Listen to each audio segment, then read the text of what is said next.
Good morning students, कैसे हैं आप सब। आज हमारा टॉपिक है implementation of GST in India. India में जीएसटी किस तरीके से काम कर रहा है, आज हम उस पर बात करेंगे।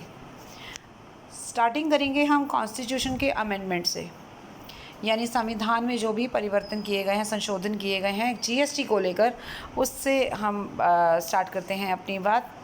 जैसे कि हम सब जानते हैं, जीएसटी के आने से पहले बहुत सारे इनडायरेक्ट टैक्सेस इन्वॉल्व थे इंडियन टैक्सेशन सिस्टम में। कुछ टैक्सेस सेंट्रल गवर्नमेंट की पावर्स में आ रहे थे और कुछ स्टेट गवर्नमेंट के द्वारा लगाए जाते थे, राइट। तो जैसे सर्विस टैक्स की बात करें तो सर्विस टैक्स का दायरा सेंट्रल गवर्नमेंट के पास था। सिमिलरली इंट्रा स्टेट सेल की बात करें तो स्टेट गवर्नमेंट के पास इसका होल्ड था। जीएसटी के आने के बाद एक संशोधन किया गया संविधान में, जिसके तहत जीएसटी पर कानून बनाने का जो एक दायित्व था या कंट्रोल कह सकते हैं, वो साइमल्टेनियसली दोनों गवर्नमेंट को दिया गया, central government as well as state government. इसके लिए अमेंडमेंट किया गया कॉन्स्टिट्यूशन में, एक बिल पास किया गया, कॉन्स्टिट्यूशन अमेंडमेंट बिल 2016, और अमेंडमेंट था ये 101st अमेंडमेंट, राइट। और इसका मकसद क्या था, दोनों सरकारों को जीएसटी की लेवी और कलेक्शन से रिलेटेड पावर्स देने का। और ये जो अमेंडमेंट किया गया था आर्टिकल 246A रखा गया, जिसके तहत दोनों गवर्नमेंट्स को ये एम्पावरमेंट दी गई। तो एक तरीके से सेंट्रल गवर्नमेंट के और स्टेट गवर्नमेंट को पावर देने के लिए संविधान में एक अमेंडमेंट किया गया, जिसके हिसाब से दोनों गवर्नमेंट का अधिकार है कि वो जीएसटी का इम्पोजिशन और कलेक्शन कर सकती हैं। ये जो अमेंडमेंट बिल की हम बात कर रहे हैं, ये पास किया गया लोकसभा के अंदर मई 2015 में, और उसके बाद फिर राज्यसभा में पेश किया गया और कुछ अमेंडमेंट्स के साथ पास किया गया, एंड देन फिर से लोकसभा में ये अगस्त 2016 में रखा गया और पास हुआ। तो उसके बाद आप देख सकते हैं, जैसा कि पहले भी हम डिस्कस कर चुके हैं, 1 जुलाई 2017 से जीएसटी एप्लीकेबल हो गया इंडिया में। जम्मू एंड कश्मीर में ये 7 जुलाई 2017 को अपनाया गया। नेक्स्ट पॉइंट हम बात करेंगे providing legislative framework for GST. अभी जीएसटी को लागू करने के लिए इस तरीके के एक्ट पास किए गए, आप देख सकते हैं। सीजीएसटी एक्ट, जो सेंट्रल जीएसटी एक्ट हम कह सकते हैं, जिसके अंतर्गत इंट्रास्टेट सेल आती है। तो सीजीएसटी एक्ट किसके द्वारा क्लियर किया गया, सेंट्रल गवर्नमेंट के द्वारा। यूटी यानी यूनियन टेरिटरी जीएसटी एक्ट भी का इनेक्टमेंट हुआ सेंट्रल गवर्नमेंट के द्वारा। आईजीएसटी यानी इंटीग्रेटेड जीएसटी, जो एक तो इंटरस्टेट सेल प्लस जो इंपोर्ट और एक्सपोर्ट है उस पर लागू होता है, वो भी सेंट्रल गवर्नमेंट के द्वारा बनाया गया। नेक्स्ट था GST compensation to states. GST के लागू होने से कुछ स्टेट्स को जो रिवेन्यू का लॉस हुआ, उसके लिए एक एक्ट पास किया गया, जीएसटी कॉम्पनसेशन टू स्टेट। ये भी इनेक्टमेंट हुआ इसका सेंट्रल गवर्नमेंट के द्वारा। तो आप देख सकते हो कि पहले 4 जो एक्ट्स हैं वो सेंट्रल गवर्नमेंट के द्वारा पास किए गए। SGS act, state GST act was enacted by state government. Her state ने अपना एसजीएसटी पास किया, चाहे उसमें दिल्ली हो या पुडुचेरी हो, जो भी दिल्ली और पौंडीचेरी भी इन स्टेट्स में इंक्लूड थी, ठीक है। डायग्राम से आप समझ सकते हैं इस चीज़ को। नेक्स्ट पॉइंट है हमारा goods and services tax council, यानी जीएसटीसी। काउंसिल का निर्माण जो है जीएसटी के एडमिनिस्ट्रेशन के लिए किया गया। इस काउंसिल में कुछ मेंबर्स की होते हैं और एक चेयरमैन भी। चेयरमैन जो है वो यूनियन फाइनेंस मिनिस्टर को बनाया जाता है, और जितने भी स्टेट्स हैं उनके जो फाइनेंस मिनिस्टर्स ऑफ स्टेट, एक तो रिवेन्यू प्लस में सभी स्टेट्स के फाइनेंस या टैक्सेशन जो मिनिस्टर्स हैं, उनको उसका मेंबर बनाया जाता है, जो जीएसटी काउंसिल में रूल्स के लिए या और जितनी भी एक्टिविटीज़ हैं उनके लिए रिकमेंडेशन देते हैं, ठीक है। ओके, तो एक 101st अमेंडमेंट जो किया गया था 2016 में, जिसके तहत जीएसटी काउंसिल ने अपना कार्य शुरू किया। ओके, इसका मैं आपको एक डिटेल में यहाँ पे बताना चाहूँगी कि इसमें इसके मेंबर्स में कौन कौन है, चेयरमैन कौन है और किस तरीके से जीएसटी काउंसिल काम करती है।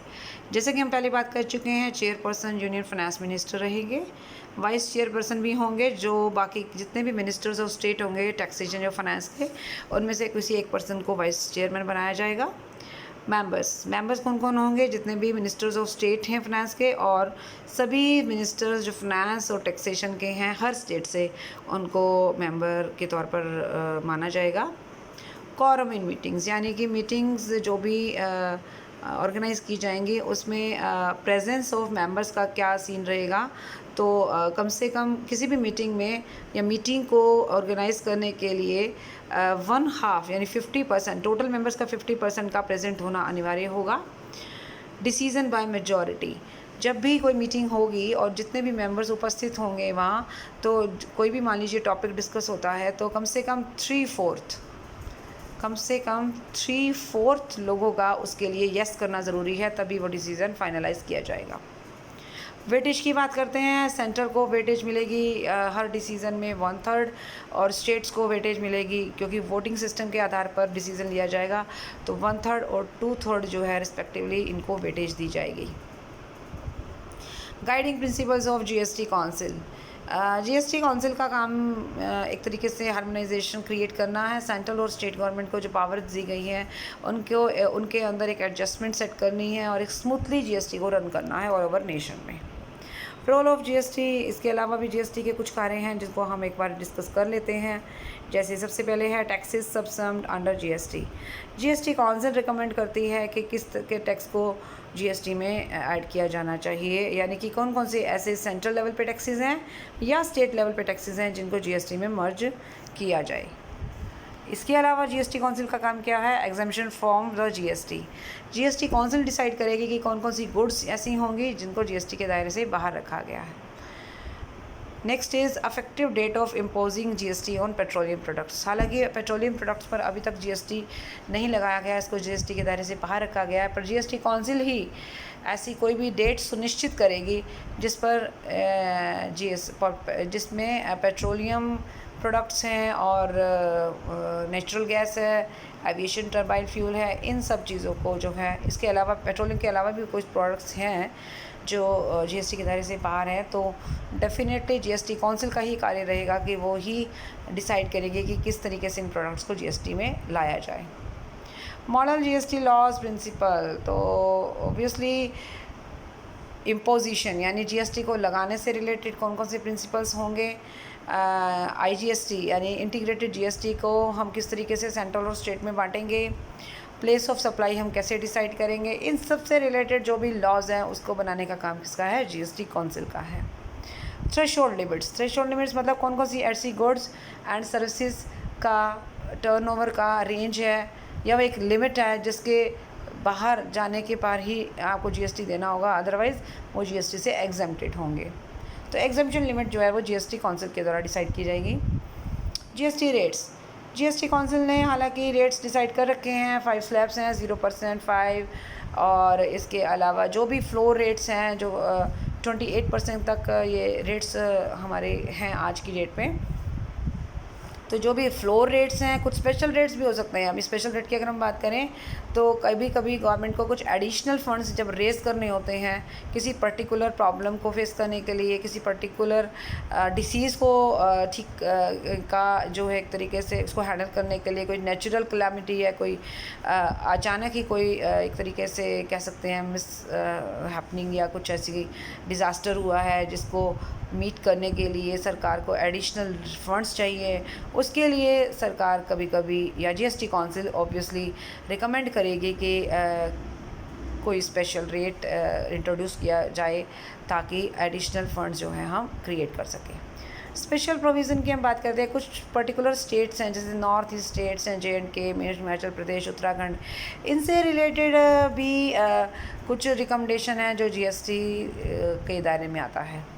जीएसटी रूल्स डेफिनेटली रिफंड का है, जीएसटी को लगाने से रिलेटेड, जीएसटी को कलेक्ट करने का रूल है, रिफंड का है, रजिस्ट्रेशन से रिलेटेड, वैल्यूएशन से रिलेटेड, इनवॉइस है, पेमेंट है, इन सब से रिलेटेड जो भी rules, procedures, laws everything is under the control of GST council. Okay ji, ये तो था हमारा GST से रिलेटेड, GSTC से रिलेटेड हमारा जो टॉपिक था। नेक्स्ट पॉइंट में हमारे यहाँ redefining the role of CBSEC। CBEC मतलब central board of excise and customs, आजकल इसका नाम CBIC भी रखा गया है, central board of indirect taxes and customs, right. क्योंकि बहुत सारे टैक्सेस जो हैं वो इनडायरेक्ट टैक्सेस, जो इनडायरेक्ट टैक्सेस उसमें मर्ज हो गए हैं GST में, ठीक है। तो इसलिए उसका नाम CBIC भी हो सकता है, CBEC भी आप इसको बोल सकते हो। तो CBEC भी एक तरीके से GST लॉ पर और प्रोसीजर पर काम करती है। जिस तरीके से इनकम टैक्स के लिए अपेक्स जो संस्था है that is CBDT, central board of direct taxes, similarly CBEC GST के लिए काम करती है। और ऑब्वियसली इसका जो मेन फोकस है वो GST लॉज को स्मूथली इम्प्लीमेंट करने से रिलेटेड है। जो भी चैलेंजेस आते हैं सरकार के आगे, या जो भी जैसे GST काउंसिल की भी हम बात करें तो CBC का काम इसको स्मूथली रन करना है, और इसके लिए ऑब्वियसली ऐसा इंफ्रास्ट्रक्चर तैयार करना जो GST को इजीली हैंडल कर सके। Next point is GST network. Definitely जो भी GST से रिलेटेड एक्टिविटीज़ हैं उनको रन करने के लिए एक इंफ्रास्ट्रक्चर प्रोवाइड करना, साथ में उस तरीका सॉफ्टवेयर तैयार करना। और क्योंकि हमारा सारा काम चाहे वो GST का रजिस्ट्रेशन से लेकर रिटर्न के फाइल करने तक एवरीथिंग इज़ ऑनलाइन, तो एक तरीके से GST पोर्टल पर जो भी इंफॉर्मेशन रन करती है उसका सारा सीन जो है GST नेटवर्क से जुड़ा हुआ है डेफिनेटली। और एक स्पेशल पर्पस व्हीकल आप कह सकते हो जो आपको वो इंफ्रास्ट्रक्चर, वो सिस्टम, वो टेक्नोलॉजी, वो सारी सुविधाएं उपलब्ध करवाता है जिसके थ्रू आप GST से जुड़ते हैं। और GST से चाहे वो सरकार हो, चाहे वो सेंट्रल गवर्नमेंट है, चाहे स्टेट गवर्नमेंट है, या वो फिर बिजनेसमैन है, या फिर वो कोई असेसी है या टैक्स पेयर है, कोई भी पर्सन हो सकता है जो GST से कनेक्टेड है, तो ऑब्वियसली वो GSTN के साथ डेफिनेटली जुड़ेगा, बिकॉज इसके थ्रू ही GST की एक्टिविटीज़ को इजीली परफॉर्म किया जा सकता है, ठीक है। ये हो गया हमारा GSTN से रिलेटेड पॉइंट। GSTN कुछ सर्विसेज प्रोवाइड करता है हमें, आप देख सकते हो जैसे अभी हमें बता रही थी।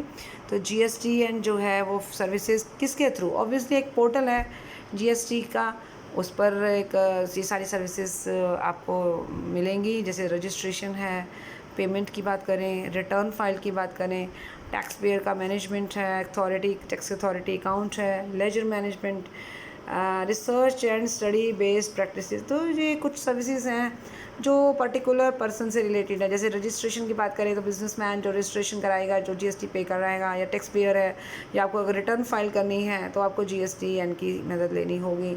सिमिलरली गवर्नमेंट के लिए भी रिसर्च का फंडा है, या फिर कुछ एनालिसिस की बात है, राइट। तो ये सारी चीज़ें आपको या सर्विसेज आपको GSTN प्रोवाइड करता है। तो इस तरीके से हमारा GST जो है काम करता है, या GST अथॉरिटी काम करती है। इस तरीके से इंडिया में GST जो है इम्प्लीमेंट किया जाता है, ठीक है। So thank you so much for this video, bye bye, take care.